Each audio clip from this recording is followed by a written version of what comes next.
Sapa Hati bersama Gus Agus. Sahabat Dimas Diajeng yang berbahagia. Dalam kaitan ini saya ingat apa yang ditanyakan oleh pemirsa Sapa Hati dalam YouTube ya. Dalam YouTube-nya Sapa Hati. Dia pemirsa YouTube-nya kita yaitu Sapa Hati. Beliau Mas Langit dari Brebes itu menanyakan. Dia punya usaha ya dagang lah ibaratnya itu. Ya, toko atau dagang. Dia bertanya begini. Dia menjual sesuatu itu kan menggunakan satuan ukuran ya, ukuran berat. Jadi ya artinya menjualnya berdasarkan kiloan gitu ya Mas. Ya yang namanya ukuran berat itu. Jadi dia biasanya menjual 1 kilogram misalnya ini. Nah, menjual satu barang ya yang namanya barang ini barang ya material gitu ya, ada macam-macam. Ya mungkin misalnya menjual paku harga 1 kilogram itu misalnya harganya 25.000 misalnya ya. Nah, kemudian yang ditanyakan tuh apakah kalau dia menjual diecer ya enggak 1 kilogram tapi diecer jadi 4 bagian yang 1 kilogram berarti isinya seperempat ya Mas. Kalau dibagi 4 kan seperempat isinya ya, 2,5 gram semua. 2,5 on ya. Ya. Artinya kalau dibagi 4 tuh kan mestinya secara berat adalah 2,5 on gitu ya. Nah cuman dia pada saat menjualnya itu ya karena dibagi-bagi udah dibungkusin gitu, udah diplastikin karena kan ada banyak orang juga yang membelinya itu kan sudah harus 1 kilo. Nah Pak aku beli 1 kilo kan banyak ya Mas. Kadang-kadang kan butuhnya paling-paling berapa biji gitu.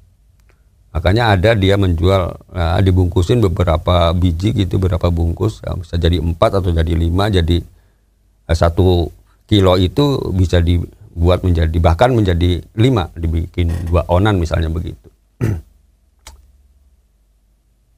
Nah artinya apa? Di sini kalau dia menjualnya 1 kilogram itu 25.000, tapi yang dijual eceran itu kan dia jualnya lebih dari 25.000 dalam 1 kilonya itu. Apakah itu boleh? Gitu kan pertanyaannya kan begitu dia. Dia terlalu khawatir, terlalu takut karena dia biasanya menjualnya kiloan gitu ya. Karena kalau menjual 1 kilo itu 25.000, tapi kalau dijual eceran itu melebihi daripada harga 25.000. Artinya bisa 30.000 gitu. Karena dia mempertimbangkan kan dibungkusin itu kan ya ada biaya lainnya, ada biaya plastik untuk bungkusinya atau kertas untuk bungkusinya dan seterusnya gitu. Apakah di dalam hukum Islam itu boleh gitu kan pertanyaannya begitu. Sebetulnya kalau kita bicara begini kan ini kan soal masalah umum ya Mas. Ya. Karena di mana-mana ya namanya kita jualan itu ya memang ingin mendapat keuntungan ya. Tapi di sini yang paling penting adalah bahwa apa yang kita jual itu ya kita bicarakan atau kita sampaikan apa adanya. Karena walaupun awalnya adalah soal ukuran berat, misalnya 1 kilogram gitu ya. Awalnya gitu kan kalau membeli 1 kilogram. Tapi karena di sini sudah dipecah-pecah menjadi bungkusan, ya kita ngomongnya tinggal jual bungkusan saja. Nggak usah oh ini isinya sekilo dibagi 4 atau sekilo dibagi 5, nggak perlu seperti itu. Karena belum tentu yang tadinya sekilo itu bisa jadi 4 tapi bisa digunakan jadi 5, tapi ngomongnya keliru misalnya ini seperempatnya daripada yang 1 kilo misalnya begitu kan, itu namanya ngapusi ya, artinya tidak jujur. Tapi alangkah baiknya atau mau dibagi berapapun ya, dibagi berapapun, apakah dibagi 4, 5, 6 monggo lah terserah ya tinggal kita bilang saja ini dijualnya adalah ya sudah bungkusan seperti itu. Mau berapa ke, mau dijual 5.000, 6.000 terserah kan begitu. Sehingga jatuhnya kalau nanti bungkusannya itu habis 1 kilo misalnya gitu kan, kalau ditimbang benernya adalah 1 kilo, mungkin jadi harganya bisa jauh lebih tinggi daripada harga yang sesungguhnya yang 25.000. Jadi bisa 30 atau 35.000. Ini contoh ya. Jadi tidak perlu khawatir, dengan catatan apa? Yaitu tadi, apa yang disampaikan ya itu sesuai dengan fakta. Ya, artinya kita berubah, akalnya bukan menggunakan satuan berat lagi, tapi menggunakan ya bungkusan tadi yang sudah dibungkus. Jadi nggak apa-apa. Karena bagaimanapun ya memang yang namanya kekhawatiran itu kan sangat penting ya buat beliau ya, Mas Langit itu, karena takut ya, berjualan nanti keliru dan menyebabkan satu dosa gitu kan. Karena mungkin saja beliaunya tuh ingat akan firman Allah, ya ayyuhalladzina amanu la ta'kulu amwalakum bainakum bil batil illa an takuna tijaratan an taradim minkum. Yang artinya kurang lebih adalah, wahai orang-orang yang beriman, janganlah kamu saling memakan harta sesamamu dengan cara yang batil atau tidak benar, kecuali dalam perdagangan yang berlaku atas dasar suka sama suka di antara kamu. Jadi kalau kita melihat fenomena seperti ini tuh ya banyak ya. Jadi tidak hanya Mas Langit saja tuh, artinya setiap penjual tuh mesti melakukan satu cara mengupayakan bagaimana mempermudah. Ini sebetulnya kan istilahnya mempermudah ya Mas. Mempermudah orang yang akan beli. Karena belum tentu orang yang beli itu belinya banyak, yang tadi saya katakan. Boleh jadi belinya cuma sedikit. Ya. Nah, daripada repot ngecer-ngecer gitu kan, dadak nimbangin lagi kan ya susah gitu kan ya. Maka ya itu tadi ya diakali dengan cara dibungkusi sendiri-sendiri. Ya artinya diperkecil ukuran isinya atau isinya itu barang itu, sehingga harganya lebih murah dan banyak orang yang kebetulan butuhnya juga ada yang seperti itu. Itu yang tidak banyak. Seperti Mas Diajeng yang berbahagia. Jadi tidak ada masalah Mas Langit ya, asal yang paling penting adalah itu tadi. Pada saat kita menjual itu ya menjual apa adanya. Artinya kita sampaikan kita menjualnya itu 1 bungkus sekian. Ya. Itu aja, itu paling ya solusi yang paling aman. Jadi apa yang kita umumkan itu sesuai dengan kenyataan. Kemudian ada pertanyaan yang kedua dari Mas Langit itu adalah, ya, bagaimana kalau ada orang yang nitip uang? Ya. Karena kalau di daerah sana itu ya mungkin beliau ini ya mungkin di pinggiran kota ya. Itu biasanya ya sebetulnya di mana tempat deh, sebetulnya sama saja. Ada orang yang punya rencana itu ingin membangun rumah. Ya.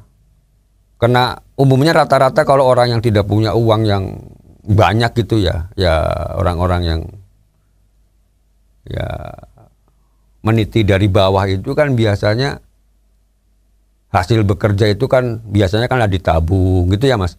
Ya, kemudian dapat apa, mungkin dapat satu proyek tertentu yang walaupun tidak besar ya udah dapat duit gitu kan. Nah, dia udah merencanakan ingin membuat rumah. Nah, daripada ini uang yang dipegang kalau dibangun rumah saat itu ya jelas tidak akan cukup duitnya gitu ya Mas. Ya. Nah, ini uang ini dititipkan sama Mas Langit ya, ini Mas Langit yang bertanya Mas.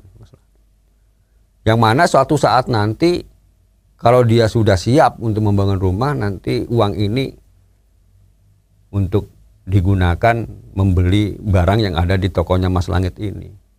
Apakah di sini diperbolehkan menerima seperti itu? Kalau uangnya ini misalnya digunakan untuk ya keperluan yang lain dulu, karena si yang punya niat untuk bangun rumah ini kan juga waktunya tidak dalam waktu yang sangat sebentar, artinya singkat enggak, tapi artinya masih jauh dari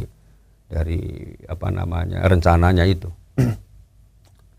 Nah, yang ditanyakan itu adalah apakah ini boleh? Ya, artinya kalau kita dititipi uang, kemudian uang itu kita pakai dulu, dan nanti suatu saat kalau orangnya itu sudah siap untuk membangun rumah, tinggal dia ngomong, kemudian apa-apa yang barang yang diperlukan tuh akan dia sediakan. Apakah hal ini diperbolehkan di dalam agama? Ini pertanyaannya. Seperti Mas Diajeng yang berbahagia. Hal yang seperti ini kan sebetulnya umum dilakukan juga oleh ya siapapun orang yang dananya sedikit gitu kan, yang punya niatan sangat kuat untuk membuat sesuatu, apalagi tempat tinggal gitu ya. Sebetulnya tidak hanya orang yang seperti ini, artinya orang siapapun ya kadang-kadang kita juga kalau punya uang, kalau enggak, padahal kita sudah punya tujuan untuk membeli sesuatu, tapi ternyata uang ini tidak cukup, biasanya kita ya wis lah nitip dulu aja, kan gitu kan? Ya itu karena biasanya kalau uang itu kita pegang sendiri ya godaannya macam-macam. Ya ada barang-barang yang tidak perlu kita beli ya, karena ada duit ya kita beli gitu kan, akhirnya apa yang sudah kita rencanakan akhirnya menjadi berantakan. Dan banyak hal yang lain. Nah itu ya.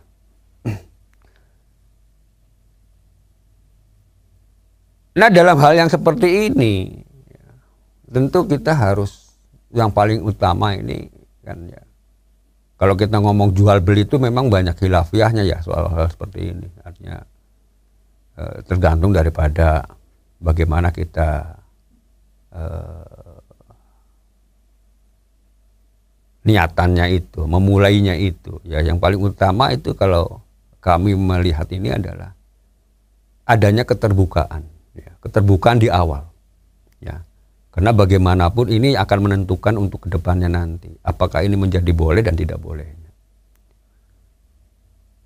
Yang pertama adalah bahwa keterbukaan di sini bahwa si orang yang menitipkan uang ini sama Mas Langitnya ini yang menerima atau sebagai orang yang punya toko ini menerima uang ini harus ngomong apa adanya, terang-terangan, dan mestinya tidak hanya sekedar ucapan pakai lisan saja tuh enggak. Harus juga dicatat. Karena ini resikonya juga tetap ada ya. Artinya kalau enggak dicatat, satu saat kalau terjadi perselisihan, nah ini akan menjadi satu masalah ya. Makanya dalam agama itu kan hal-hal seperti ini sebetulnya kan ya harus hati-hati, karena bisa jadi itu tidak diperbolehkan karena faktor resiko ya, resiko yang akan nantinya akan dirasakan gitu kan, karena bisa jadi akan merugikan salah satu pihak. Makanya sesuatu hal yang dianggap nantinya akan merugikan satu pihak itu akan perbuatan itu ya perbuatan yang dilarang. Tapi di sini yang paling penting adalah di awalnya dulu. Maka di awal ini yang paling penting. Seperti Mas Diajeng yang berbahagia, kita lanjutkan lagi di episode berikutnya. Demikian, billahi taufiq wal hidayah. Wassalamualaikum warahmatullahi wabarakatuh. Sapa Hati bersama Gus Agus. Untuk saran dan masukan, silahkan WhatsApp ke Gus Agus 0896 8811 6615. Dipersembahkan oleh Ziman, enzim antioksidan aktif, menjaga kesehatan dan memperpanjang usia Anda.